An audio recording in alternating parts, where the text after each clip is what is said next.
ได้ไปหาเพราะว่ายากงานที่ทำบ่ได้ใจ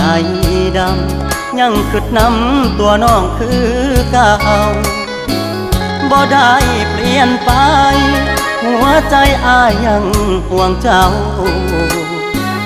บ่ได้ปล่อยให้เงา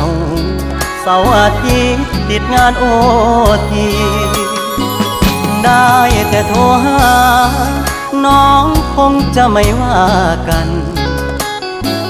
บ่เคยเปลี่ยนพันสัญญาหักมันคนดี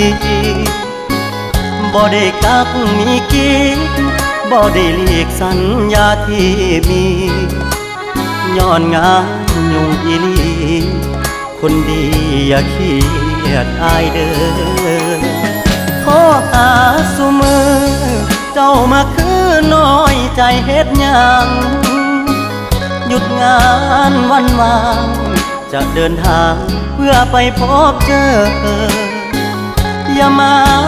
สงสัยว่าอายมีใครแทนเธอหักมันเสมอบอกเคยเพลอสิคิดนอกใจงานยากอีหลี